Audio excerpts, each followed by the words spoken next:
میں جب یہ حدیث پڑھتا ہوں اتنا مزہ آتا ہے. نبی صلی اللہ علیہ وسلم نے ظہر کی نماز پڑھائی اور 4 کے بجائے 3 رکعتوں کے بعد سلام پھیر دیا. صحیح ہے، مسلم کی حدیث ہے. 4 کے بجائے کتنی رکعتوں کے بعد سلام پھیرا؟ 3 رکعتوں کے بعد.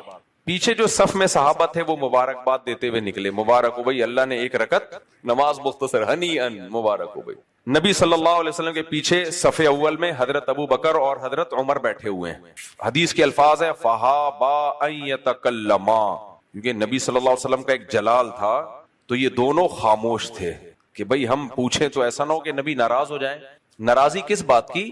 ناراضی اس بات کی نہیں کہ نبی سے کوئی اجتہادی خطا نہیں ہو سکتی، ناراضی اس بات کی کہ نبی صلی اللہ علیہ وسلم نے صحابہ کو منع کیا تھا کہ کثرت سے ایسے سوال نہ پوچھا کرو جس سے تم پہ پابندیاں لگ جائیں.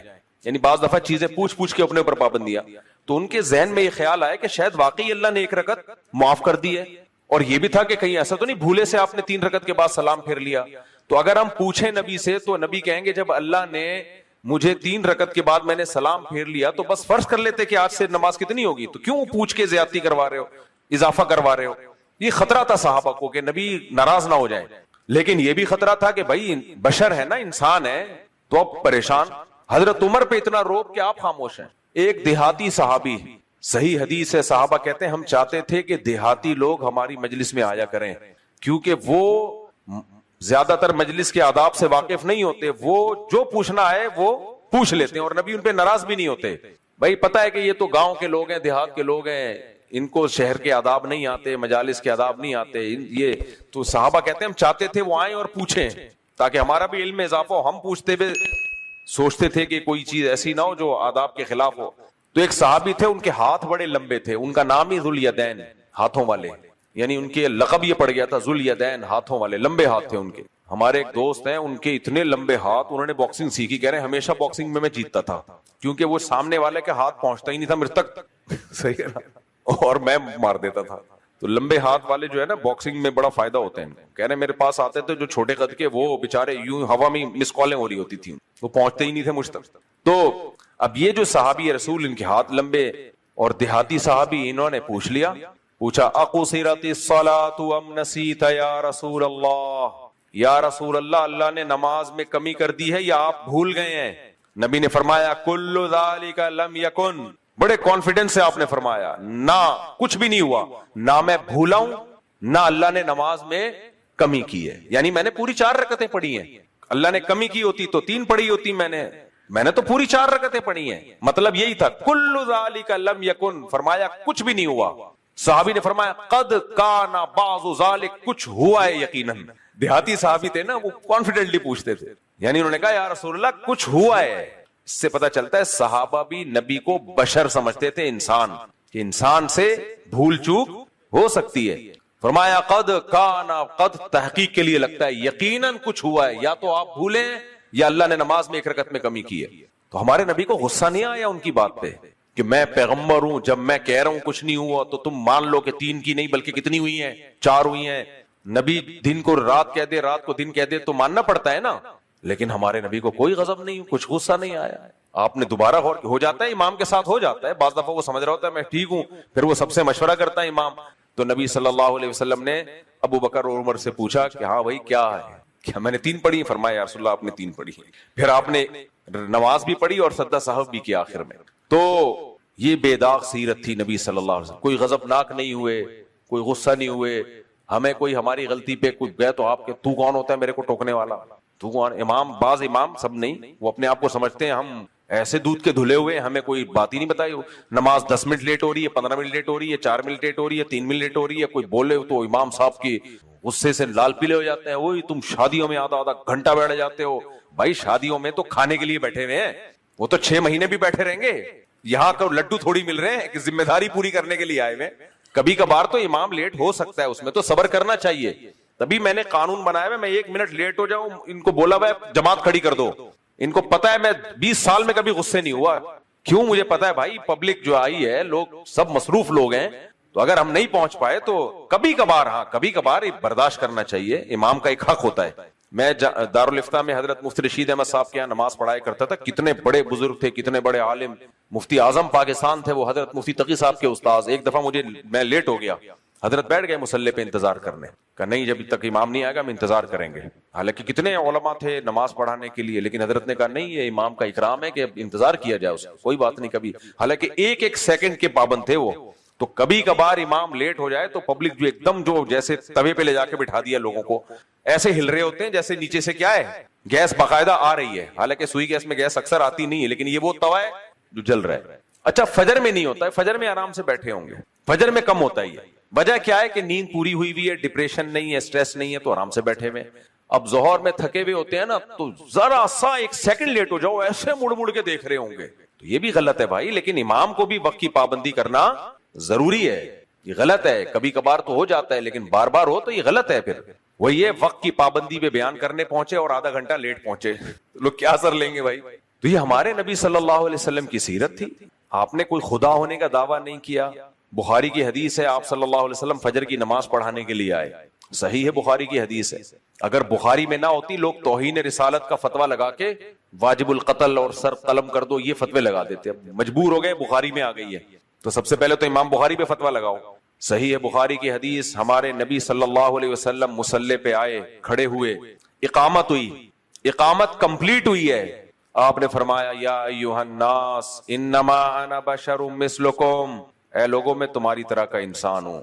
انسا کما تنسون، بھول سکتا ہوں جیسے تم بھول سکتے ہو.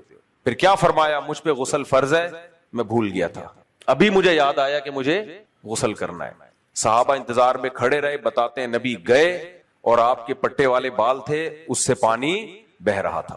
غسل کر کے آئے اور نماز پڑھائی. آپ آج کسی امام کے ساتھ ایسا ہو جائے نا، بیچارہ بغیر وضو بھولے سے پڑھاتی، اس کی تو وہ شامت آتی ہے. میرے ساتھ ایک دفعہ ہو گیا تھا، پتہ نہیں کوئی کپڑوں پہ کہیں ناپاکی لگی تھی، خون لگا تھا، مجھے یاد نہیں. تو مجھے نماز کے بعد جب میں نے دیکھا یہ تو خون کا دھبا ہے، کہ دانا وانا نکل گیا ہوگا، پھوٹ گیا ہوگا. تو میں گیا، میں نے بولا کہ بھائی نماز دوبارہ پڑھیں. اب اصولی بات یہ ہے کہ جب امام کہہ رہے ہیں نماز لوٹا دیں، کوئی وجہ ہوگی نا، چھوڑ دو اس کو، بس نماز پڑھ لو. کیا ہو گیا یہ آج اگر ایک دفعہ اور پڑھ لی، کیا خیال ہے بھائی؟ غریبی سمجھ لو اس کو. لیکن جو میرا دماغ چاٹا ہے لوگوں نے، میں بیٹھا ہوں، پہلے میں پیچھے بیٹھتا تھا وہاں، بتائیں ہوا کیا تھا؟ ویسے ہوا کیا تھا؟ بھائی کچھ ہوا ہوگا نا. نہیں پھر بھی کیوں بتائیں کیا ہوا تھا، کیوں بتائیں؟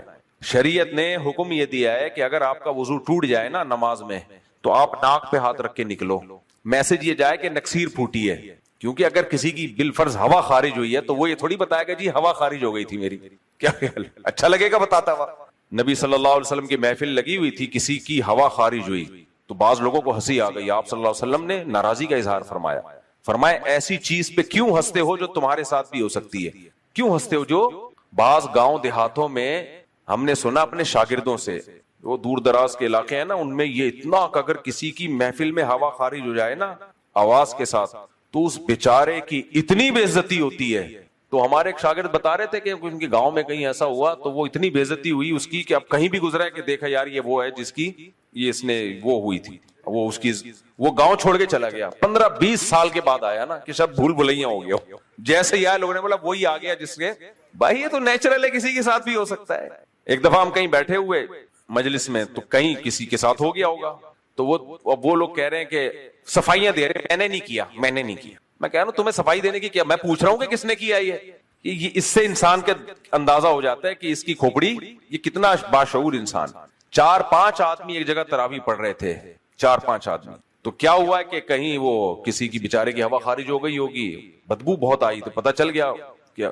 تو خیر امام صاحب نے کیا کیا کہ نماز پڑھاتے رہے کنٹینیو. مجھے خیال ہوا کہ امام صاحب کو چاہیے تھا سب کو وضو کرا دیتے، سب کو وضو کرا دیتے، تاکہ جس کا معاملہ ہے چھپا رہتا، اور وہ بھی جس کی بھی خارج ہوئی وہ بھی نالائق. پوری نمازیں اس نے پڑھی ہیں، تراویاں چل رہی تھی پوری تراویاں. یہ تو غلط ہے آپ بغیر وضو نماز، لیکن وہ جا اس لیے نہیں رہا. میں نہیں تھا یہ بتا دوں، میں ہوتا تو نکل جاتا. میں بہت بڑا گناہ ہے، بہت بڑا گناہ ہے بغیر وضو کے نماز پڑھنا. ہوا خارج ہوئی ہے نکلو بھائی، ہاں ناک پہ ہاتھ رکھ لو، میسج یہ جائے کہ نکسیر پھوٹی ہے. یا یوں کھجانا شروع کر دو کہ جیسے کوئی پھوڑا پھوٹا ہے، اور اس کو حق نہیں ہے کہ آپ سے پوچھے کہ اوریجنل میں ہوا کیا ہے، یہ اس کو حق نہیں ہے. تو اب اصولی طور پر ایسے میں امام کو کیا کرنا چاہیے؟ وہ کہے کہ اچھا امام کو اپنی بھی عزت بچانی ہوتی ہے کہ بھائی میری ہوا نہیں، وہ کہے بھائی جس کی بھی ہوئی ہے سب لوگ وضو کر لیں تاکہ جس کا معاملہ ہے وہ پردے میں رہے. یہ کچھ تمیز ہوتی ہے، کچھ آداب ہوتے ہیں جو آج کل مارکیٹ میں شارٹ ہوتے جا رہے ہیں. تو خیر ہمارے نبی صلی اللہ علیہ وسلم کی سیرت بے داغ اور تکلفات سے پاک. آج بہت بڑا المیہ یہ ہے کہ جس کی طبیعت میں جتنا تکلف ہوگا نا لوگ اس کو اتنا بڑا ولی اللہ سمجھتے ہیں. جتنا تکلف والا ہوگا نا, ہلانے سے ہلے نہیں, چلانے سے چلے نہیں, موویبل نہ ہو. بزرگ موویبل نہیں ہوتا, بھاگ نہ سکتا ہو, دوڑے نہیں, تو یہ نہیں ہوتا بھائی بزرگ. مولانا اشرف علی تھانوی رحمہ اللہ کو حکیم الامہ کا جو لقب ملا ہے نا, امت کے حکیم تھے, حکمت والے تھے, وہ ایسے ہی نہیں ملا. وہ فرماتے تھے مجھ سے جو لوگ بیعت ہونے کے لیے آتے ہیں بزرگ بننے کے لیے نہیں آیا کرو میرے پاس, انسان بننے کے لیے آیا کرو. شریف انسان بن جاؤ بس, وہی بزرگ ہے. ولی اللہ کی ڈیفینیشن کیا ہے؟ الا ان اولیاء اللہ لا خوف علیہم ولا هم يحزنون الذین آمنوا وکانوا یتقون. اللہ کہتے ہیں اولیاء اللہ پہ قیامت میں کوئی خوف نہیں ہوگا, جنت کے باغات میں ہوں گے. یہ کون ہیں؟ جن کے عقیدے بھی درست اور برائیوں سے بچا کرتے تھے. بس کیریکٹر انسان کا صحیح ہو, لوگوں کے ساتھ اخلاق اس کے صحیح ہو, معاملات میں دو نمبر ہی نہ کرتا ہو, یہ اللہ کا ولی ہے. ہمارے یہاں ولی اللہ کا تصور کیا ہے؟ کل ایک صاحب آئے, وہ کسی روحانی عامل کے بارے میں پوچھے, اس میں خرابی کیا ہے مفتی صاحب, آپ کیوں ان کے اتنے خلاف ہیں؟ میں نے کہا بھائی یہ سب ڈرامے باز ہوتے ہیں. کہتے نہیں ان کے چہرے پہ اتنا نور ہے. میں نے کہا تمہیں نور نظر آ رہا ہے, مجھے تو اب یہیں سے بیٹھے بیٹھے تصور کرتا ہوں پھٹکار نظر آنا شروع ہو جاتی ہے. تمہارا نور کا معیار پتہ نہیں کیا ہے. تو بات کو میں بس سمیٹ کے ختم کرتا ہوں کہ ہیں ہاں بزرگ, وہ اچھا ہوا آپ نے یاد دلا دیا. تو وہ جو بزرگ تھے نا, میں پشاور کا واقعہ بتا رہا تھا, ان کے دل سے میں بتا رہا تھا. بعض جن لوگوں کی طبیعت میں تکلف نہیں ہوتا وہ کوئی نصیحت کرتے ہیں تو وہ بات دل سے نکلتی ہے, لگتا ہے کہ یہ دل سے کہہ رہے ہیں, ایسی نصیحت کا پروگرام نہیں پیش کیا جا رہا شو مارنے کے لیے. تو انہوں نے کہا کہ اللہ نے لذت صرف دو چیزوں میں رکھی ہے. ایک اللہ کی راہ میں لڑنے کا مزہ ہے, اللہ کی راہ میں لڑنے کا.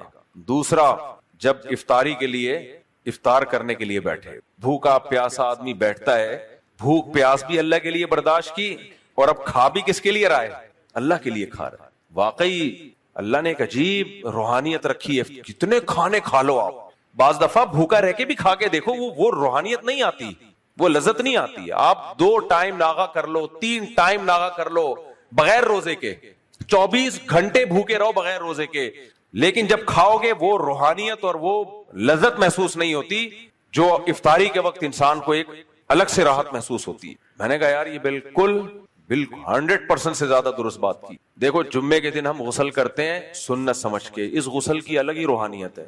حالانکہ روزانہ لوگ نہا کے آفس جا رہے ہوتے ہیں, کیا خیال ہے, وہ بات ہی نہیں آتی. جمعے کے دن غسل کرو, ایک الگ طہارت, ایک الگ پاکیزگی محسوس ہوتی ہے. اور آپ نے تازہ گوشت خرید کے 20 دفعہ کھایا ہوگا, میں نے ہزاروں سے سنا, خود بھی محسوس کیا, قربانی کے گوشت کی لذت الگ ہی ہوتی ہے. کوئی ویجیٹیرین ہو تو بھائی اس کا نہیں ہم کچھ کہہ سکتے, قربانی کے گوشت کی الگ ہی لذت ہوتی ہے. وجہ کیا ہے؟ اور وہ بھی جب بھی ہوتی ہے بقرعید کے دنوں میں, کیونکہ یہ دن اللہ کی طرف سے ضیافت کے ہیں. باقی ہم تو محرم کے حلیم بھی اسی گوشت سے بنا رہے ہیں, اس میں اگر ٹیسٹ نہیں آ رہا تو وہ ہمارا قصور ہے. تو خلاصہ یہ نکلا, بس بات کو میں سمیٹ رہا ہوں, اللہ کو خواہشات پوری کرنے والے لوگ پسند نہیں ہیں. اللہ چاہتے ہیں ایسے لوگ ہوں جو خواہشات کو قربان کرنا جانتے ہیں. الکاظمین الغیظ, غصہ جب آتا ہے خواہش یہ ہے کہ غصہ جاری کر دو, لیکن اللہ کیا کہتے ہیں؟ الکاظمین الغیظ, یہ غصے کو اللہ کے لیے پی جاتے ہیں. کوئی خوبصورت عورت گزر رہی ہو, نوجوان کا دل کیا چاہتا ہے دیکھو, اللہ کیا کہتے ہیں؟ یغضوا من ابصارہم, ایمان والے اپنی نگاہوں کو جھکا لیتے ہیں, خواہشات کنٹرول کرتے ہیں. ماں اور باپ بڑھاپے میں چڑچڑے ہو جاتے ہیں, بات بات پہ ان کو غصہ آتا ہے. انسان کہتا ہے یار یہ ہماری لائف میں انٹرٹینمنٹ میں سب سے بڑی رکاوٹ ہے, ان کو کہیں جمع کرا دو, کہیں بھیج دو, بڑے بھائی کے پاس ابا کو بھیج دو, بہن کے پاس اماں کو بھیج دو. کھانستے رہتے ہیں, ان کی دوائیوں کا خیال, اور پھر جتنی خدمت کرو الٹا ڈانٹ پڑتی ہے. لیکن جو خواہشات قربان کرتا ہے وہ کیا کہتا ہے؟ کوئی بات نہیں بھائی, یہ دنیا لذتوں کی جگہ نہیں ہے, اللہ نے مجھے ایک بہترین ایک سہولت دی ہے جنت کمانے کی. ساری زندگی عبادت کرتا وہ مقام حاصل نہیں ہوتا, تھوڑے دن ان کی خدمت پہ جو مجھے مقام ملے گا. نبی نے فرمایا نا, روایت میں آتا ہے کہ جس کو بوڑھے ماں باپ ملے اور خدمت کر کے اپنے گناہ نہیں معاف کروا لیے نا, اس پر اللہ کی لعنت. حدیث کا مفہوم ہے, یعنی اتنا بہترین آپشن تھا اس کے پاس سستے میں جنت کمانے کا, یہ آپشن اس نے ضائع کر دیا. تو خواہشات کو پورا, انگریز اپنی خواہشات پوری کرنے میں لگا رہتا ہے, لہذا وہ ابا کو اولڈ ہاؤس میں جمع کراتا ہے. مسلمان میں نے دیکھے ہیں بھائی 10 سال باپ کی خدمت کی ہے, باپ قومے میں گیا ہوا ہے, کروٹیں بدلنے کے لیے بیٹے کھڑے رہتے ہیں سر پہ. ایسے بھی بیٹے ہم نے دیکھے ہیں اور ایسے بھی دیکھیں باپ کی کوئی خدمت نہیں چاہیے باپ کو, پھر بھی اس کو لفٹ نہیں کرا رہے ہیں, پھر بھی اس کو نہیں پوچھتے. تو خواہشات قربان کرنے والے اللہ کو پسند. حج کیوں بڑی عبادت ہے, اچھوں کی جان نکل جاتی ہے حج میں. کتنا بھی وی آئی پی حج ہو اس کے بعد بھی حج ٹھیک ٹھاک ٹینشن ہوتی ہے حج میں. کئی لوگ ایک دفعہ گئے ہیں تو انہوں نے کہا بس اب عمرہ کر لیں گے, حج پہ نہیں جائیں گے. بڑے ظرف والے لوگ ہوتے ہیں جو جا رہے ہوتے ہیں بار بار. اچھا خاصا حج میں غصے پہ قابو پانا پڑتا ہے, جو پیدل چلنا پڑتا ہے, دھکے کھانے پڑتے ہیں, نیند قربان کرنی پڑتی ہے. رمی کتنا مشکل کام ہے, جا کے کنکریاں مارنا. طواف کتنا مشکل کام ہے رش میں. تو اسلام میں جتنی عبادتیں میرے بھائی, اب قربانی میں ہم گوشت تو کھا لیتے ہیں مزے کی, یہ بھی عبادت ہے, لیکن پیسہ کتنا خرچ ہو جاتا ہے. یہی گوشت دکان سے خرید کے کھاتے کتنا سستا ملتا, لاکھوں روپے کا بیل لا کے کاٹتا ہے آدمی اور اس میں زیادہ تر تو تقسیم ہو جاتا ہے. تو اس لیے اس سے ہمیں میسج کیا ملتا ہے, انسانیت کی معراج خواہشات پوری کرنے میں نہیں ہے. خواہشات پوری کرنے والے گدھے گھوڑے دنیا میں بہت ہیں. دیکھو گدھا جب کہیں دیکھے گا کہیں ادھر ادھر گدھی گھوم رہی ہوگی بھاگے گا اس کے پیچھے, کتا جب دیکھے گا بھاگے گا اس کے پیچھے. ان کا کوئی نہیں ہے کہ یہ لیگل ہے یا انلیگل ہے, یہ میری بیوی گدھی لگتی بھی ہے کہ نہیں لگتی, ان کو نہیں, اس سے کوئی غرض. خواہشات پہ کنٹرول نہیں ہے. انسان ہے بھائی, انسان کو اللہ نے حکم دیا نکاح کرو, بیوی بناؤ, عزت دو اس کو, حلال اولاد پیدا کرو اور زنا کے قریب مت پھٹکو. تو اس زمانے میں جو عورت سے ناجائز ریلیشن نہ رکھے نا, جبکہ اس کو موقع بھی ملے, میں سمجھتا ہوں یہ ولی اللہ ہے. بڑے بڑے لوگ ہم نے دیکھے ہیں, کوئی انٹی فری ہو جائے نا پگھل جاتے ہیں. ساری تہجد تلاوت نماز روزہ ایک طرف, جمشید کا فون آئے جواب ہی نہیں, جمشیدہ کا آ جائے پھر دیکھو گھنٹہ بیٹھ کے اس کو سمجھائے گا, پورا شرعی مسئلہ سمجھانا شروع کر دے گا, اس کو تبلیغ بھی کرے گا. پھر مجھے بتاتے ہیں کہ میں اصل میں تبلیغ کی نیت سے فیس بک پہ سے دوستی لگائی ہوئی ہے تاکہ ایک لڑکی نیک بن جائے. میں نے کہا بھائی تو لڑکیوں کی فکر چھوڑ دے, تو چھوڑ دے, داڑھی مونچھوں والے پہ محنت کر, تو ان کو چھوڑ دے. کہہ رہے نہیں جہنم میں جائیں گی. میں نے کہا جانے دے, بہت سارے جا رہے ہیں نا, اس کی فکر تجھے کیوں ہو رہی ہے؟ یہی اگر بصورت ہوتی تو بھلے جائے جہنم میں. ہم نے بڑوں سے سنا ہے کہ انسان کا نفس بڑا شرارتی ہے, بعض دفعہ تبلیغ کا لیبل لگا کے فتنے میں ڈالتا ہے. وہ لیبل یہ ہوتا ہے کہ میں تبلیغ کر رہا ہوں, دوستی لگا رہا ہوں, اچھی اچھی باتیں بتاؤں گا. چھوڑ دو بھائی اچھی باتیں, علماء ہیں بڑے بزرگان دین ہیں وہ بتا دیں گے, آپ رہنے دیں. بہت برا لگا ہوگا کیونکہ ابھی بعض لوگ اعتکاف میں بیٹھے ہیں, ان کا ارادہ یہ تھا کہ جاتے جو کچھ ہم نے 10 دن میں سیکھا ہے یہ آپ کو ایسا لگا کہ جیسے آپ پر موت واقع ہو جائے گی اور زور سے دبا کے کہا اقرا, پڑھیں. تو آپ صلی اللہ علیہ وسلم نے جواب میں فرمایا ما انا بقاری, میں پڑھنا نہیں جانتا. کیونکہ ظاہر ہے آپ امی تھے, لکھنا پڑھنا نہیں جانتے تھے. پھر انہیں زور سے بھینچا اور پھر کہا اقرا, تو آپ نے پھر وہی کہا ما انا بقاری, میں پڑھنا نہیں جانتا. پھر انہیں زور سے بھینچا اور فرمایا اقرا بسم ربک الذی خلق, پڑھیں اس رب کے, اپنے رب کے نام کے ساتھ جس نے انسان کو پیدا کیا, یعنی اللہ کے نام سے آپ پڑھیں.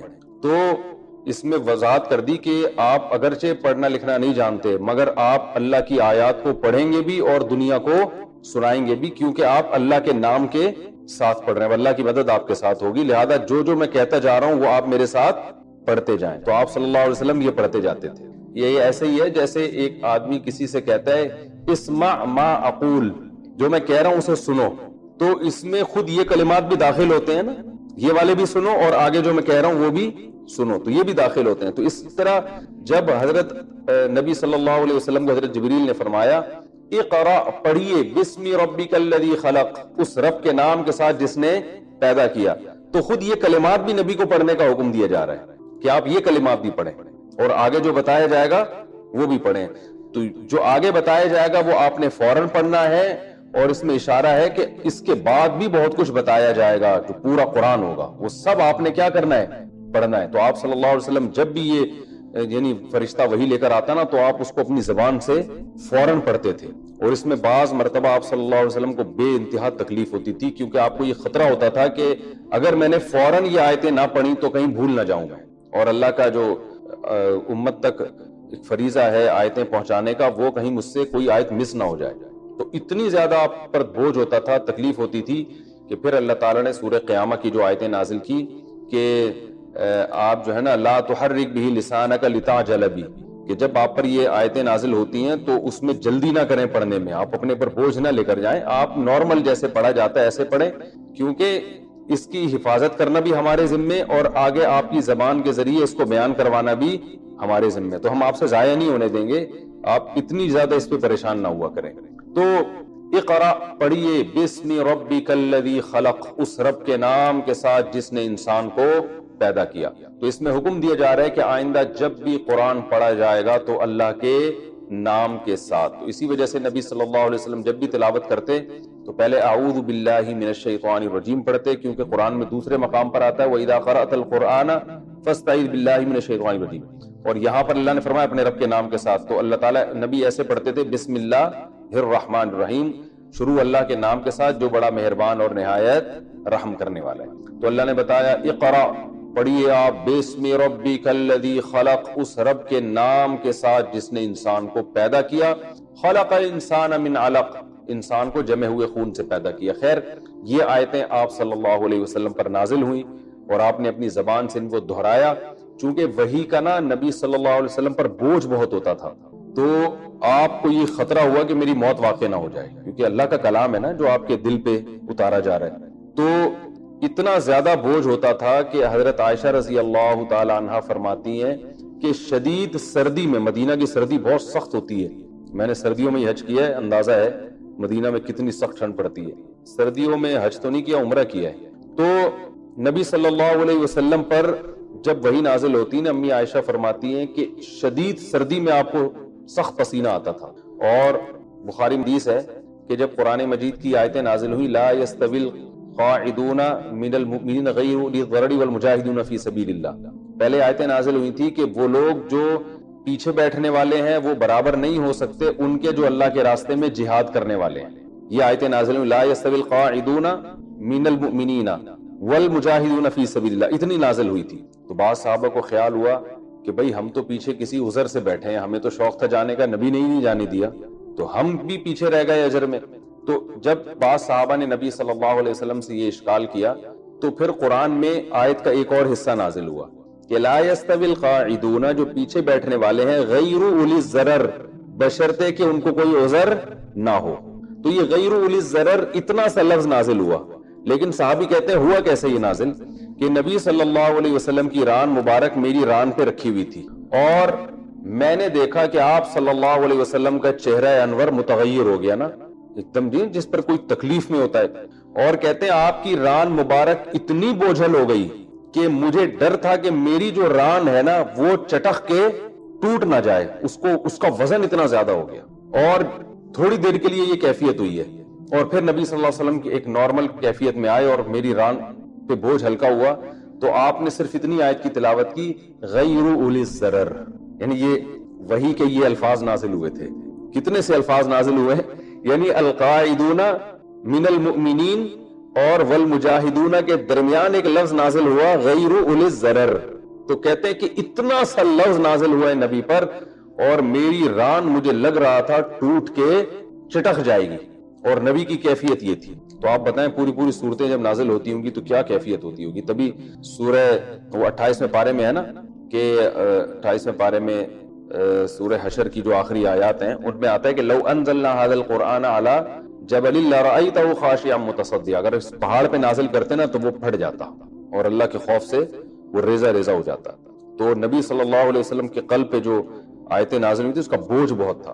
تو جب جبریل نے یہ چند آیتیں آپ کے دل پہ نازل کی اور آپ نے ان کو تلاوت کیا تو آپ پر اس قدر بوجھ ہوا ہے کہ آپ صلی اللہ علیہ وسلم کو یہ خطرہ ہوا کہ میری موت نہ واقع ہو جائے. تو اور پھر ٹھنڈ بہت زیادہ لگنے لگی آپ صلی اللہ علیہ وسلم کو. تو گھر آئے, حضرت خدیجہ رضی اللہ تعالی عنہ سے کہا کہ زملونی اور دثرونی, دثرو سبحو کی طرح, اب وہ ہر چیز میں ہمیں گرامر کی عادت پڑ گئی ہے, زملو سبحو کی طرح, زملونی دثرونی, مجھے چادر اوڑاؤ. ٹھنڈ لگ رہی تھی, آپ کانپ رہے تھے, اور پھر آپ صلی اللہ علیہ وسلم وہ چادر اوڑھ کے لیٹ گئے اور اب حضرت خدیجہ سے پوری کیفیت بیان کی. اسی میں پھر اگلی آیات نازل ہوئی یا ایھا المدثر, اے اوڑھ لپیٹ کر سونے والے, یعنی چادر اوڑھ کے سونے والے, قم, کھڑے ہو جائیں, فانذر, اپنی قوم کو ڈرائیں. تو آپ تو جو ہے نا خوف کی وجہ سے چادر اوڑھ کے لیٹ گئے تھے, تو اللہ نے فرمایا کہ آپ کو چادر اوڑھ کے سونے کی اجازت نہیں, آپ تو کھڑے ہوں اور اپنی قوم کو آپ نے ڈرانا ہے. تو حضرت خدیجہ رضی اللہ تعالی عنہ کو آپ صلی اللہ علیہ وسلم نے پوری کنڈیشن بیان کی کہ ایسے ایک فرشتہ آیا اور یہ تھا اور وہ تھا. تو آپ صلی اللہ علیہ وسلم کو اطمینان تھا یہ اللہ کا فرشتہ ہے، لیکن ایک وسوسے کے درجے میں یہ تھی کہ کوئی میرے ساتھ کوئی ایسا معاملہ نہ ہو رہا ہو کہ جیسے کوئی سزا نہ دی جا رہی ہو، کوئی ایک وسوسے کے درجے میں انسان میں ایسا ہوتا ہے نا. تو حضرت خدیجہ نے فرمایا کلا، ایسا نہیں ہو سکتا، کیونکہ شیطانی تصرفات برے لوگوں کے ساتھ ہوتے ہیں، اچھے لوگوں کے ساتھ نہیں ہوتے. تو آپ تو غریبوں کو کھانا کھلاتے ہیں، بیوہ عورتوں کا خیال کرتے ہیں. وہ تو جانتی تھی نا، 15 سال نبی صلی اللہ علیہ وسلم کے ساتھ انہوں نے گزار دیے تھے اور آپ کی شرافت کو اور آپ کے تقوی للہیت کو جانتی تھی. انہوں نے فرمایا کہ یہ شیطانی تصرف تو کسی صورت میں نہیں ہو سکتا کیونکہ آپ کے اعمال اتنے اچھے ہیں. اور پھر حضرت ورقہ ابن نوفل جو ایک یہود کے بہت بڑے عالم تھے ان کے پاس لے گئے. تو حضرت خدیجہ رضی اللہ تعالی عنہا انہیں اپنے چچا زاد بھائی ورقہ ابن نوفل ان کے پاس لے کر گئیں. یہ ورقہ ابن نوفل یہود و نصارہ کے بہت بڑے عالم تھے تورات اور انجیل کے. تو ان کے پاس اس لیے لے کر گئیں کہ وہ بتائیں گے کہ کیا ہے تورات اور انجیل میں، دیکھیں گے. تو جب نبی صلی اللہ علیہ وسلم کے اس پورے واقعہ کو اور آپ کی صفات کو انہوں نے بتایا تو انہوں نے کہا یہ وہی نبی ہے جس کے بارے میں تورات اور انجیل میں خوشخبریاں ملی ہیں. اور یہ بھی فرمایا ورقہ ابن نوفل نے، یعنی ان کے الفاظ یہ تھے کہ شاید یہ وہی نبی ہے جس کے بارے میں تورات اور انجیل میں خوشخبریاں ملی ہیں. اور کہا کہ ایک وقت آئے گا ان قریب آپ کی قوم آپ کو مکہ سے باہر نکال دے گی. اگر میں اس وقت تک زندہ رہا، کاش میں اس وقت تک زندہ رہتا تو آپ کا ساتھ دیتا. تو آپ صلی اللہ علیہ وسلم اس پہ پریشان بھی ہوئے. تو بہرحال حضرت ورقہ ابن نوفل کی طرف سے بھی نبی صلی اللہ علیہ وسلم کو یہ تسلی ملی. آپ کو شبہ نہیں تھا اپنے نبی ہونے پر، یہ تو یقین ہوتا ہے پیغمبر کو، فرشتے کو پہچان جاتے ہیں. لیکن یہ کہ جو وحی کا روب تھا آپ صلی اللہ علیہ وسلم کے اوپر، جو کیفیت تھی، اس کیفیت میں اطمینان پیدا کرنے کے لیے، تاکہ وہ ایک ہوتا ہے نا اطمینان کا تو کوئی درجہ نہیں ہوتا، وہ تو بڑھتا ہی چلا جاتا ہے. جیسے حضرت ابراہیم علیہ السلام نے اللہ تعالیٰ سے کہا تھا کہ یا اللہ تو مجھے مردوں کو کیسے زندہ کرے گا، یہ منظر اپنی آنکھوں سے دکھا دے. تو اللہ نے فرمایا کہ کیا آپ کو ایمان نہیں ہے؟ تو حضرت ابراہیم علیہ السلام فرمایا بلا ولکن لیطمئن قلبی، مجھے تیری بات پر یقین ہے لیکن میں چاہتا ہوں میرا اطمینان قلب بڑھ جائے. تو انبیاء کو یقین ہوتا ہے جب وہ فرشتے آتا ہے نا جبریل علیہ السلام انسانی شکل میں، تو نبی ان کو پہچان جاتے ہیں. تو اس لیے نبی صلی اللہ علیہ وسلم کو اگرچہ یقین تھا کہ جبریل ہے اور اللہ کی طرف سے وحی آئی ہے، لیکن جو خوف کا غلبہ تھا اس میں اطمینان کے لیے حضرت خدیجہ رضی اللہ تعالی عنہا سے بھی استفسار کیا اور حضرت خدیجہ ورقہ ابن نوفل کے پاس بھی چلے گئے تاکہ وہ بھی اطمینان دلا دے کہ یہ کوئی معاذ اللہ شیطانی تصرف نہیں ہے. تو باقی ورقہ ابن نوفل کا کیا ہوا ایک روایت میں آتا ہے، وہ تو انتقال بوڑھے تھے، وہ ان کا انتقال ہو گیا کچھ دنوں میں. تو ایک روایت میں آتا ہے، اگرچہ اس کی سند ضعیف ہے، لیکن روایت میں آتا ہے کہ آپ صلی اللہ علیہ وسلم نے ورقہ ابن نوفل کو سفید لباس میں دیکھا. تو آپ نے فرمایا کہ اگر یہ جہنمی ہوتا تو سفید لباس میں نہ ہوتا، کیونکہ ان کا واضح نہیں تھا نا کہ وہ ایمان لائے کہ نہیں لائے. تو اس سے پتہ چلتا ہے کہ وہ ایمان لے آئے تھے، اور بلکہ ان کا یہ کہنا کہ آپ کو تورات اور انجیل میں آپ ہی کی بشارتیں، اس سے بھی پتہ چلتا ہے کہ ان کو یقین ہو گیا تھا اور وہ نبی صلی اللہ علیہ وسلم کی انہوں نے تصدیق کر دی. تو یہ جو صورت نازل ہوئی اقرأ باسم ربک الذی خلق، اے نبی آپ اس رب کے نام کے ساتھ پڑھیں جس نے پیدا کیا. اچھا، اس میں ایک پہلو یہ بھی ہے کہ جب جبریل علیہ السلام نے آپ صلی اللہ علیہ وسلم کو زور سے بھینچا اور پہلی دفعہ آپ نے فرمایا کہ اقرأ پڑھیے، تو آپ نے فرمایا میں پڑھنے والا نہیں ہوں. تو سوال یہ پیدا ہوتا ہے کہ وہ تو زبانی پڑھوا رہے تھے نا، تو زبانی تو کوئی بھی چیز پڑھی جا سکتی ہے، تو آپ نے یہ کیوں کہا کہ ما انا بقاری، میں پڑھنے والا نہیں ہوں؟ تو اس کے علماء نے دو وجہ بیان کی ہیں. یا تو یہ کہ عام طور پر جب کسی کو کچھ پڑھنے کا کہا جاتا ہے تو اس سے مراد تحریر ہی ہوتی ہے. تو آپ صلی اللہ علیہ وسلم کو یہ خیال گزرا کہ جبریل مجھے کوئی تحریر دیں گے اور وہ تحریر مجھ سے پڑھنے کے لیے کہا جائے گا، تو اس لیے آپ نے فرمایا ما انا بقاری، میں پڑھنا لکھنا نہیں جانتا، میں نہیں پڑھ سکتا. دوسرا یہ بھی ہے کہ اگر یہ تحریر نہ بھی ہو، آپ کو پتا ہو کہ یہ زبانی مجھ سے کچھ پڑھوا رہے ہیں، تو زبانی پڑھنے کی طاقت بھی عام طور پر ان لوگوں کو ہوتی ہے جو ویسے ہی مطالعے کا جن کو شغف ہوتا ہے اور پڑھنا لکھنا جانتے ہیں، کیونکہ وہ اندازہ ہو گیا کہ یہ کوئی کلام میری زبان سے نکلوانا چاہیں گے اور میں پڑھا لکھا، یعنی جس کو عرف میں پڑھا لکھا کہتے ہیں، وہ پڑھا لکھا نہیں ہوں، تو میں یہ ایسے کلمات زبان سے نہیں نکال سکتا. تو جبریل علیہ السلام نے آپ کو فرمایا کہ اللہ کا نام لے کے جب آپ پڑھیں گے نا، یہ پورا قرآن آگے اللہ کا نام لے کے ہی آپ نے پڑھنا ہے. تو وہ رب تو ایسا ہے جس کی ایسی ایسی قدرتیں ہیں، تو وہ رب آپ کو پڑھوا دے گا اور آپ کے ذریعے قیامت تک آنے والے انسانوں کو پڑھوائے گا. تو یہ مطلب یہ کہ آپ کو معلم جو بنایا جا رہا ہے تو یہ اللہ کی طرف سے بنایا جا رہا ہے، معلم اور ٹیچر جو بنایا جا رہا ہے اللہ کی طرف سے. تو آپ یہ مت سوچیں کہ میں پڑھنا لکھنا نہیں جانتا، اس رب کے نام کے ساتھ آپ یہ کلام شروع کریں جو جس نے انسان کو پیدا کیا. خلق، تو جس نے پیدا کیا تو وہ اس میں اتنی قدرت نہیں ہے کہ آپ یعنی امی ہو کر بھی آپ کے ذریعے دنیا کو پڑھائے وہ اور آپ کو معلم بنا دیں.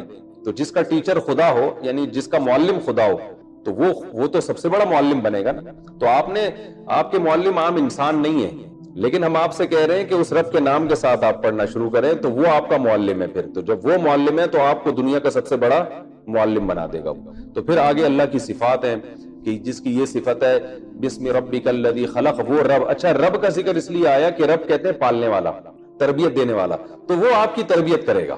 تو اس رب کے نام کے ساتھ، یعنی وہ رب ہے، وہ تو تربیت کرے گا آپ کی، آپ کو بھی پڑھائے گا اور آپ کے ذریعے لوگوں کو بھی پڑھائے گا. بسم ربک الذی خلق، وہ رب جس نے انسان کو پیدا کیا. خلق الانسان من علق، جمے ہوئے خون سے پیدا کیا. یعنی اس کی قدرت یہ ہے کہ انسان کو پیدا اس نے ایک ناپاک خون کے لوتھڑے سے کیا، جس میں نہ آنکھ، نہ کان، نہ دل، نہ دماغ، نہ جگر، لیکن ماں کے پیٹ میں وہ ساری چیزیں بنا دیتا ہے. تو جس کی یہ قدرت ہے تو وہ آپ کو کیوں نہیں پڑھا سکتا. اور آگے علمہ بالقلم، کہ جس نے انسان کو قلم سے سکھایا. تو پوری دنیا میں جو تعلیم پھیلی ہے وہ کس کے ذریعے؟ قلم کے ذریعے. تو جو رب قلم کے ذریعے انسان کو اتنا پڑھا لکھا بنا سکتا ہے وہ براہ راست آپ کو کیوں نہیں پڑھا سکتا؟ بھائی جو انسان نبی کے دور تک بھی تو قلم کے ذریعے بہت کچھ لوگوں نے پڑھا تھا نا. تورات اور انجیل تو قلم سے لکھی گئی ہے، اور جو بھی اس زمانے میں چاہے دینی علم ہو یا دنیاوی علم ہو وہ قلم کی طاقت سے جو ہے وہ دنیا میں نالج پھیلی تھی. تو اللہ فرماتے ہیں یہ قلم کے ذریعے بھی انسان کو کس نے سکھایا ہے؟ اللہ نے. تو وہ جس قلم کے ذریعے انسان کو اللہ نے سکھایا تو وہ اللہ آپ کو بغیر قلم کے بھی سکھا سکتا ہے.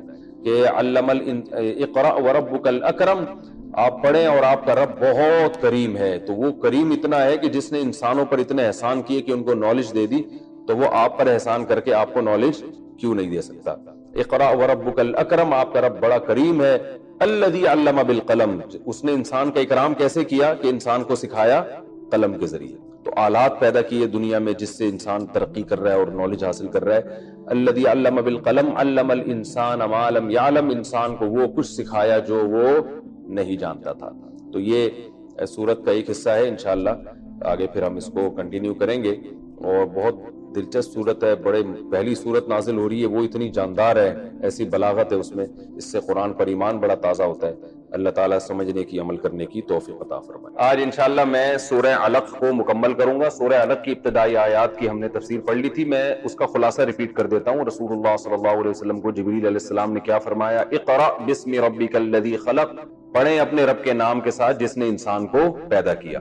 تو اللہ کی جو انسان کے ساتھ جو سب سے گہرا تعلق ہے وہ کیا ہے؟ اللہ خالق ہے، انسان مخلوق ہے. اور تو اس لیے اللہ نے اس صفت کو ہائی لائٹ کیا، کیونکہ اب انسانوں کی تعلیم کی بات چل رہی ہے نا، کہ انسان کو اللہ تعالیٰ باغ ہدایت دے رہے ہیں قرآن کے ذریعے، اور نبی صلی اللہ علیہ وسلم کو یہ اشکال ہو رہا ہے کہ میں کیسے لوگوں کو پڑھاؤں گا اور خود کیسے پڑھوں گا. تو اللہ فرما رہے ہیں کہ جس نے انسان کو پیدا کیا وہی آپ کو، اسی کا نام سے آپ پڑھنا شروع کریں تو آپ انشاءاللہ پڑھ لیں گے. اور پھر انسان کی دوسری صفت کیا ہے؟ اللہ کی دوسری صفت کیا ہے؟ خلق الانسان من علق اقرأ وربک الاکرم، تیرا رب بہت کریم ہے. الذی علم بالقلم، جس نے قلم سے انسان کو سکھایا. کیونکہ اب قرآن سے علم کی روشنی پوری دنیا میں پھیل رہی ہے، اور نبی صلی اللہ علیہ وسلم کو اپنے بارے میں یہ اشکال ہو رہا ہے کہ میں کیسے پڑھ سکتا ہوں، آگے پڑھانا تو دور کی بات. تو اس لیے بتایا جا رہا ہے کہ اللہ نے انسان کو قلم سے سکھایا نا، تو جو اللہ انسان کو قلم سے سکھا سکتا ہے وہ آپ کو کیوں نہیں سکھا سکتا بغیر قلم کے؟ تو آپ کو بغیر قلم کے اللہ پڑھائے گا بھی، اور آپ قلم کے بغیر پوری دنیا کے معلم بنیں گے بھی. اور اس میں یہ بھی بتا دیا کہ انسان پر سب سے بڑا احسان کیا ہے اللہ کا؟ کہ اللہ نے انسان کو بنایا. دوسرا سب سے بڑا اللہ نے احسان یہ کیا کہ انسان کو تعلیم دی اس نے. انسان پڑھا لکھا ہوتا ہے، جانور پڑھے لکھے نہیں ہوتے، اور یہی علم ہی ہے جس کی بیس پر انسان کو فضیلت ہوتی ہے. تو انبیاء کا علم سب سے زیادہ، لہذا ان کی فضیلت بھی سب سے زیادہ. علم بالقلم علم الانسان ما لم یعلم، انسان کو وہ کچھ سکھایا جو وہ نہیں جانتا تھا. یہاں تک کمپلیٹ ہو گیا تھا، اس کا میں نے تھوڑا خلاصہ بیان کر دیا آپ کے سامنے. اب آگے چلتے ہیں. آگے ارشاد فرمایا کلا ان الانسان لیطغی. کلا کا معنی ہرگز نہیں. یہاں ہرگز نہیں کا مطلب یہ ہے، قرآن میں یاد رکھیں یہ جو کلا کا لفظ ہے نا، بسا اوقات ایسی جگہ پر آتا ہے کہ آپ کو اس کا پیچھے سے کوئی ربط نظر ہی نہیں آئے گا. بھئی کیا مطلب ہرگز نہیں؟ تو یہ پچھلی آیتوں کے جو مفہوم ہوتا ہے نا اس میں ایک ایسی بات ہوتی ہے جس پہ رد ہو رہا ہوتا ہے. اب جیسے اللہ نے اپنی نعمتوں کا ذکر کیا کہ انسان کو اس نے بنایا بھی, خالق بھی ہے اور پڑھایا بھی. دیکھیں دو ہی مربی ہوتے ہیں, یا جسمانی یا روحانی. جسمانی مربی والدین ہوتے ہیں اور روحانی مربی ٹیچرز ہوتے ہیں. تبھی ٹیچر کو بھی پیرنٹس کی جگہ رکھا جاتا ہے نا. انہوں نے آپ کو روحانی اعتبار سے یعنی نالج دی ہے انہوں نے آپ کو, تو آپ کی جو روحانی تربیت ہوتی ہے وہ اساتذہ سے ہوتی ہے, جسمانی تربیت والدین سے ہوتی ہے, وہ آپ کی باڈی کے وجود کا ذریعہ بنے. تو اللہ نے بتایا کہ میں تمہارے جسم کو بھی وجود میں لایا ہوں, خلق الانسان میں بتا دیا, اور علم الانسان ما لم یعلم, وہ کچھ سکھایا جو تم نہیں جانتے تھے. تو ٹیچر بھی ہے اللہ تعالیٰ, معلم بھی ہے. تو ان دو احسانات کا تقاضا یہ تھا کہ انسان اللہ کا شکر گزار بن جاتا, اور سارے انسان توحید پرست ہوتے, سارے پیغمبروں کی اطاعت کرتے, اور نبی صلی اللہ علیہ وسلم کو پھر دنیا میں آنے کی ضرورت تھی ہی نہیں. تو نبی کو بتایا جا رہا ہے کہ ان انعامات کا تقاضا یہ تھا کہ انسان شکر کرتا, لیکن کلا ہرگز ایسا ہوا نہیں ہے. ان الانسان لیطغی, بے شک انسان سرکشی کر رہا ہے. تو اس میں نبی کو یہ بھی بتا دیا گیا کہ ہم آپ کو کیوں پڑھا رہے ہیں اور آپ کے ذریعے امت کو تعلیم کیوں دے رہے ہیں. کیونکہ انسان پر اللہ نے جو دو انعامات کیے, نالج اور اس کی تخلیق, ان انعامات کا جو تقاضے تھے انسان وہ پورے نہیں کر رہا, بلکہ بت پرستی میں لگ گئے ہیں, زنا میں, شراب میں, جو بھی اس دور میں برائیاں تھی, پوری دنیا میں تھی وہ برائیاں. تو ہم نے آپ کو بھیجا ہے آپ لوگوں کو اس سرکشی سے نکال کر کس سے لوگوں کا تعلق اللہ سے جوڑیں گے اور لوگوں کو شکر گزار بنائیں گے. یہ غیر مسلموں پر بھی آیتیں صادق آتی ہیں آج بھی, کہ جن کے پاس نالج بہت ہے. آج جو غیر مسلموں کے پاس دنیاوی نالج ہے یہ بھی تو اللہ کی عطا کردہ ہے نا. اللہ نے ایسے وسائل دی ہیں جن کے ذریعے آج اتنی ان کے پاس نالج ہے, مگر یہ نالج غیر مسلموں میں اور تکبر پیدا کر رہی ہے اور مذہب سے دور ہو رہے ہیں. تو اس لیے مذہب کے قریب اور اللہ کے قریب لانے کے لیے اور اللہ کا شکر گزار بنانے کے لیے پیغمبروں کی ضرورت ہوتی ہے. تو اس لیے نبی صلی اللہ علیہ وسلم کو شروع میں بتایا جا رہا ہے کہ اتنے بڑے اللہ نے احسانات کیے, مگر یہ انسان کیا کر رہا ہے, سرکشی کر رہا ہے. تو کلا ان الانسان, کلا ہرگز ایسا نہیں ہے. تو یہ ہرگز کا مطلب کیا ہوا کہ پچھلے کلام سے جو تمہیں سمجھ میں آ رہا ہے نا, کلا ہرگز ایسا نہیں ہے. دیکھو ہم جب کسی کو کہتے ہیں بھئی فلاں نے فلاں پر یہ کیا یہ کیا یہ کیا, تو فوراً آپ کے ذہن میں ایک بات وہم پیدا ہوگا کہ پھر فلاں نے تو بڑی غلامی اختیار کر لی ہوگی. جب فلاں نے یہ احسان کیا یہ احسان کیا یہ احسان کیا تو فلاں تو بڑا غلام بن گیا ہوگا. تو متکلم دیکھتا ہے کہ آپ کے ذہن میں یہ وہم پیدا ہو رہا ہے تو وہ کہہ دے گا کلا ہرگز ایسا نہیں ہے بھائی جیسا تم سمجھ رہے ہو. تو اللہ نے بھی بتایا کہ اللہ نے انسان کو پیدا کیا, اس کو علم سکھایا, قلم سے بہت کچھ سکھا دیا اس کو. تو ہمارے ذہن میں ایک وہم آ سکتا تھا پھر انسان تو سارے بڑے نیک ہوں گے. اللہ فرماتے ہیں کلا ہرگز ایسا نہیں ہے. یہ ایک شکایت ہو رہی ہے اللہ کی طرف سے گویا, کلا ہرگز ایسا نہیں ہے. ان الانسان لیطغی, بے شک انسان طغیانی پر اتر آیا ہے, ناشکری کرتا ہے. ارآہ استغنا, میں نے اس کی ترکیب بتا دی تھی, لارآہ یا بان رآہ. وجہ اس کی یہ ہے کہ انسان اپنے آپ کو سمجھتا ہے مستغنی. یعنی اللہ نے بتا دیا کہ سرکشی کی وجہ یہ نہیں ہے کہ انسان کو اللہ کا خالق ہونا معلوم نہیں ہے, یا انسان کو یہ معلوم نہیں ہے کہ اللہ نے مجھے قلم سے سکھایا. تو کسی دلیل سے سرکش نہیں بن رہا, بلکہ سرکشی کی وجہ یہ ہے کہ آپ جب کسی کو فالو کرتے ہیں تو اگر شریف آدمی ہوں گے نا آپ, تو دلیل سے ہی فالو کرنا شروع کر دیں گے, دلیل سے ہی شکر ادا کرنا شروع کر دیں گے. جیسے جو شریف بچے ہوتے ہیں, والدین ان پہ سختی نہ بھی کریں تو وہ اپنے والدین کی اطاعت کرتے ہیں کہ بھئی ابا اماں نے ہم پر احسانات کیے. لیکن نافرمان لوگ کیا کرتے ہیں, جب تک ڈنڈا نہیں ہوگا نا ان کے اوپر اس وقت تک وہ کسی کا شکر ادا نہیں کرتے. تو اللہ فرماتے ہیں انسان اپنے آپ کو مستغنی سمجھتا ہے, وہ سمجھتا ہے مجھے خدا کی ضرورت نہیں ہے, میں خود معاشرے میں سروائیو کر سکتا ہوں, میں خود کما سکتا ہوں, میں کھا سکتا ہوں, تو مجھے خدا کی ضرورت کیا ہے. اس وجہ سے وہ خدا کا نافرمان ہے. سمجھ میں آ رہی ہے بات؟ اس وجہ سے وہ کیا ہے, اللہ کا نافرمان ہے. تو یہ انسان سے ایک اور شکایت بھی ہے کہ اگر اپنے آپ کو تم اللہ کا محتاج سمجھتے نا تو پھر کوئی ناشکرا نہ ہوتا. تو دلائل کی دنیا میں تو اللہ نے ثابت کر دیا ہے کہ میرے احسانات ہیں, لیکن دلائل کافی نہیں ہوتے. تم دلائل سے تو سمجھدار لوگ متاثر ہوتے ہیں نا. تو انسان کو سے اللہ شکایت کر رہے ہیں کہ انسان اللہ کے دلائل تو سب معلوم ہے, اس کے احسانات معلوم ہے, لیکن وہ اپنے آپ کو کیا سمجھتا ہے, مستغنی.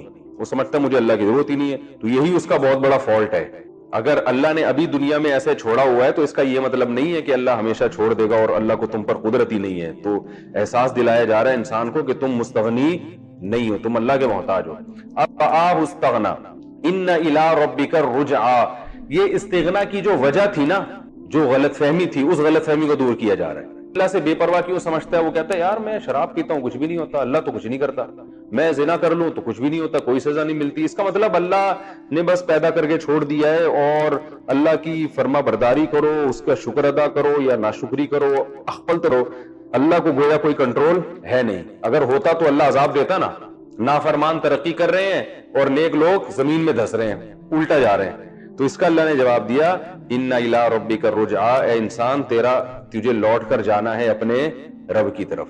تو اصل میں دنیا میں نہیں پکڑ رہا میں, اور تو یہ سمجھ رہا ہے مر کے مٹی ہو کے ختم ہو جاتے ہیں, ایسا نہیں ہے. ایک وقت آئے گا تو نے اپنی رب کی طرف لوٹ کر جانا ہے, وہاں پکڑوں گا میں. تو اپنے آپ کو مستغنی مت سمجھ, پکڑا جائے گا ایک دن, سب کچھ ہوگا. تو اللہ نے چھوڑ نہیں دیا تمہیں.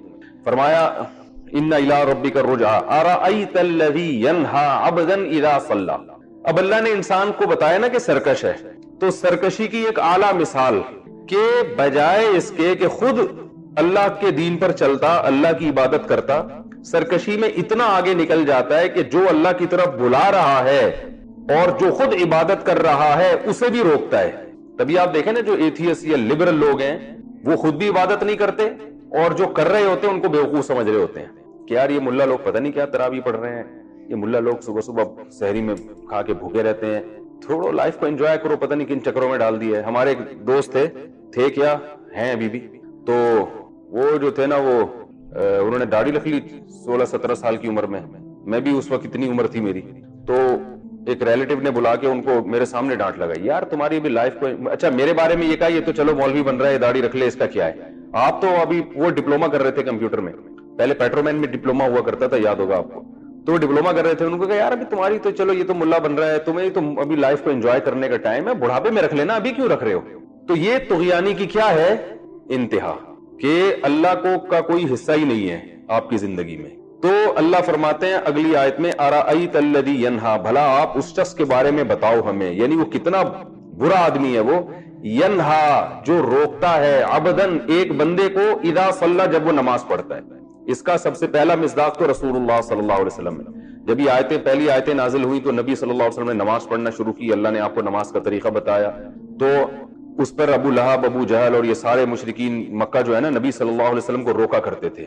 تو اللہ فرماتے ہیں اور پھر ساری جب تک دنیا میں اللہ کی عبادت کے بعد بھی ایسے بندے کو نماز سے روکنا, تو یہ روکنے والا کتنا عجیب آدمی ہے. حالانکہ اس کو اللہ نے پیدا کیا اور اس کو وہ علم دیا جو یہ نہیں جانتا تھا. تو شکر کا تقاضا یہ تھا کہ خود بھی عبادت کرتا اور لوگوں کو امر بالمعروف اور نہی عن المنکر کرتا, لیکن اتنا گر گیا ہے کہ بجائے خود عبادت کرنے کے جو کر رہا ہے اس پر بھی اعتراض کرتے ہیں, اور جو نیکی کا حکم دیتا ہے اس پر بھی اعتراض کرتے ہیں. آگے اللہ نے ارشاد فرمایا او امر بالتقوی الم یعلم ارأیت ان کذب وتولی, فرمایا بتاؤ اگر یہ خود جھٹلاتا بھی ہے اور حق سے پیچھے بھی ہٹتا ہے, یعنی جس کو نماز سے روک رہا ہے نا اس کی تو یہ صفات ہیں کہ وہ نمازی جو نبی صلی اللہ علیہ وسلم ہے وہ لوگوں کو تقوی کا حکم دے رہے ہیں, یعنی تقوی سے مراد برائی سے بچنا.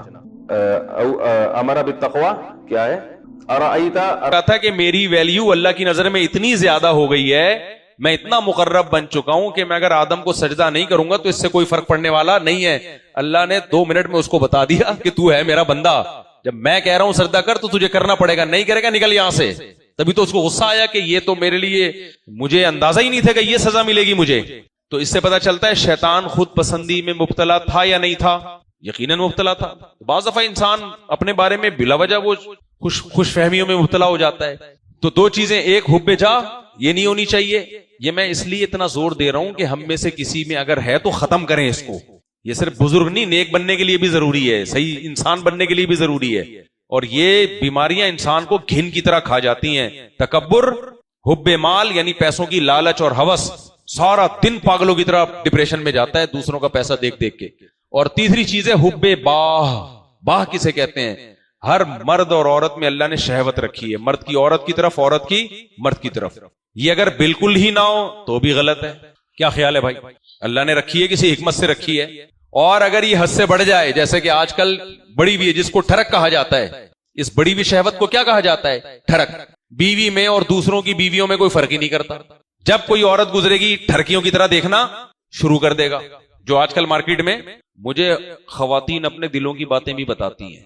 جب میں فیملیوں کو ٹائم دیتا ہوں نا، وہ بتا دیتی ہے میرے سامنے. ہسبینڈ ہوتے ہیں، ان کے شوہر ہوتے ہیں، کہ میں گھر بازار سے جاتی ہوں، وہ شوہر کی شکایت کر رہی ہے نا، میرے شوہر شاپنگ نہیں کرتے، مجھے کہتے ہیں کرو. عورتیں بتاتی ہیں کہ برقعے میں بھی ہو نا لڑکی، جوان لڑکی، ذرا ایک آنکھ بھی کھلی ہوئی ہے، اس نے 1/4 کھلی ہوئی ہو آنکھ، کہ تھوڑا سا نظر تو آئے، اس 1/4 آنکھ کو یہ دیکھ رہے ہوتے ہیں آدمی. اس میں صوفی بھی ہیں، داڑھی والے بھی ہیں، پگڑی والے بھی ہیں، حاجی صاحب بھی ہیں جو نئے نئے حج کر کے آئے ہوئے ہیں. اتنی ٹھڑک ہے. ابے بھائی اس نے پوری باڈی. اچھا ایک عورت نے بتایا کہ میرا پورا جسم میں کور کرتی ہوں، ذرا سا ہاتھ کہیں کھل جائے نا تھوڑا سا منہ صاف کرنے کے لیے، اس ہاتھ کو مڑ مڑ کے دیکھ رہے ہوتے ہیں لوگ.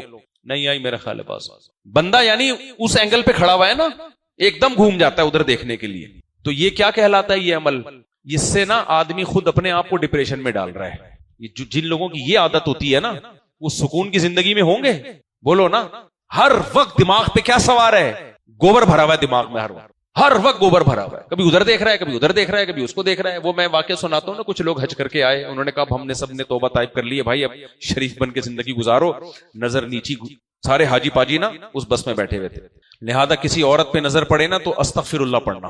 کیا پڑھنا ہے؟ استغفر اللہ. ایک حاجی کی نظر کسی لڑکی پہ پڑی، استغفر اللہ. سب کہہ رہے کہاں ہے کہاں ہے کہاں ہے سب کیا کہہ رہے ہیں. تو یہ کیا، یہ ویسے بھی غیر اخلاقی. اگر کوئی اسلام کو نہ بھی مانتا ہو، غیر مسلم ہی کیوں نہ ہو، غیر اخلاقی ہے یا نہیں ہے؟ کیا خیال ہے؟ اسی طرح بعض لوگوں کی شہوت اتنی بڑھ جاتی ہے، لڑکوں کی طرف ان کی طبیعت مائل ہو رہی ہے، لڑکوں کا عشق میں مبتلا ہو رہے ہیں. کوئی خوبصورت بچہ نظر آیا اس کی طرف طبیعت مائل ہو رہی ہے. یہ نیچرل ہو سکتا ہے؟ یہ بولو نا، یہ نیچرل نہیں ہے.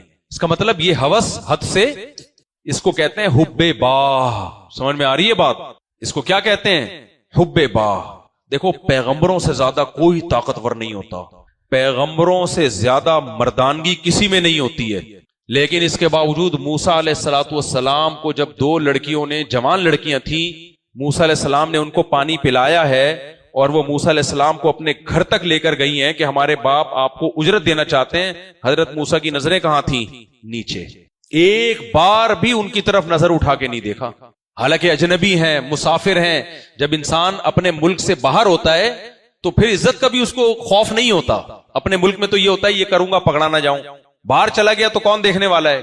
موسیٰ کلیم اللہ مسافر ہیں، لڑکیوں کی مدد کی ہے، اور وہ اپنے باپ کے گھر لے کر گئی ہیں کہ ہمارے والد آپ کو اجرت دینا چاہتے ہیں، اور جا کے اپنے باپ کے سامنے تعریف کیا کی ہے؟ ان خیر من استاجرت القوی الامین. اے ہمارے ابا یہ طاقتور بھی ہے اور امانت دار ہے. کیریکٹر کا 1 نمبر ہے. امانت دار کا آج کی زبان میں آسان ترجمہ کیا ہوگا؟ کیریکٹر میں. بولو نا یار، میں بھی تو بول رہا ہوں. ان کا کیریکٹر، اتنی جلدی کیریکٹر کا اندازہ کیسے لگا لیا بھائی؟ اتنی جلدی کیریکٹر کا اندازہ کیسے لگا لیا؟ ان کو پتا تھا، وہ لڑکیاں تھی گھر کے باہر کے کام مجبوری میں کرتی تھی. انہوں نے بتایا ہمارے گھر میں کوئی مرد نہیں ہے، اس لیے ہمیں گھر کے باہر کے کام کرنے پڑتے ہیں. انہیں پتا تھا کہ ہم نے مردوں کی آنکھیں دیکھی ہیں، کیسی ہوس ہوتی ہے مردوں کی آنکھوں میں. اپنی بیٹیوں کے لیے کبھی بھی انسان پسند نہیں کرتا اس پہ لوگ غلط نظریں ڈالیں. دوسروں کی بیٹیوں کو دیکھنے میں بہت شیر ہوتا ہے، بہت شیر ہوتا ہے. تو ان لڑکیوں نے دیکھ لیا کہ آج تک ہم نے کوئی اتنا خوبصورت، جوان، طاقتور ایسا نہیں دیکھا جس نے اتنی دیر تک ایک بار بھی ہماری طرف نظر اٹھا کے نہ دیکھا ہو. تو یہ کیا کہلاتا ہے؟ یہ عمل کیریکٹر میں 1 نمبر ہی. آج کہاں ملتے ہیں ایسے لوگ؟ لوگ کہتے ہیں انگریز ایسے ہوتے ہیں، وہ اس لیے کہ وہ نائٹ کلبوں میں پھس ہو چکے ہوتے ہیں. صحیح ہے نا؟ وہ کیا ہوتے ہیں؟ پھس. ورنہ انگریز سے بڑا ٹھرکی اس کائنات میں کوئی نہیں ہے. وہ چند دن عورت کے بغیر گزار ہی نہیں سکتے، ناممکنات میں سے ہے. تبھی تو پھر وہ آگے ہومو سیکسولیٹی کی طرف جانے لگتے ہیں. تو وہ ان کے لیے تو ناممکنات میں سے ہے. بات یہ کہ آپ جوان ہوں، طاقتور ہوں، پاورفل ہوں، شہوت سے بھرے ہوئے ہوں، پھر بھی آپ کی نظر کسی کی بہو، بہن، بیٹی کی طرف نہ اٹھے. آپ امانت میں خیانت نہ کرو. سمجھ میں آ رہی بات؟ یہی موسیٰ علیہ السلام ہے. جب وہاں گئے ان کے والد نے کہا کہ ان بیٹیوں میں سے ایک بیٹی کا میں آپ سے نکاح کرنا چاہتا ہوں. کہا نا اب یہ نکاح کی آفر ہے. اب اگر کہتے نہیں مجھے بالکل نکاح میں کوئی دلچسپی نہیں ہے تو یہ دوسری طرف بے اعتدالی ہوتی ہے. اللہ نے مرد بنایا ہے، عورت کی طرف رغبت رکھی ہے، تاکہ دونوں کا ملاپ ہو, میاں بیوی میں محبت ہو, اولاد ہو. ادھر موسیٰ علیہ السلام کو آفر کی, فوراً فرمایا ذالک بینی و بینک, قبول ہے. آئی بات سمجھ میں؟ نہیں آ رہی سمجھ میں بات؟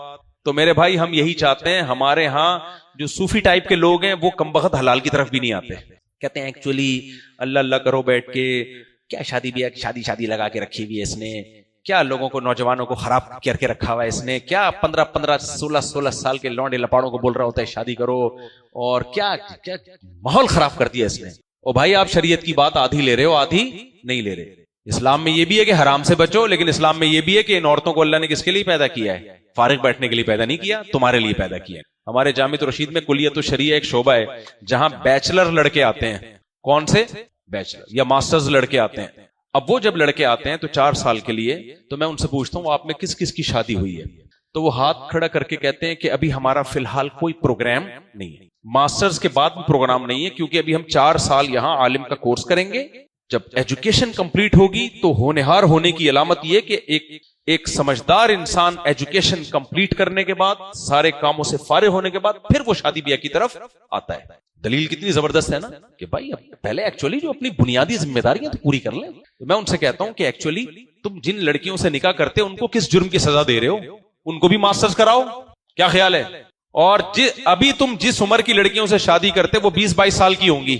کمبختوں جب فارغ ہونے کے بعد کرو گے وہ تو 26, 27, 28, کوئی 30, کوئی 35, کوئی 36 کی ہو چکی ہوگی, جس سے تم کرو گے ہی نہیں. چاہیے تو تمہیں وہی 20-22 سال کی, خود تم ہو جاؤ بھلے 35 سال کے.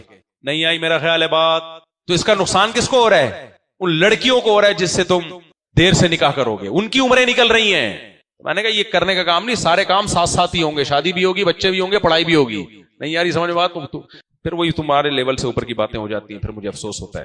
سارے کام جو ساتھ ساتھ کرتا ہے یہ بالکل ایسا ہی ہے جیسے میں ہفتے سے پڑھوں گا.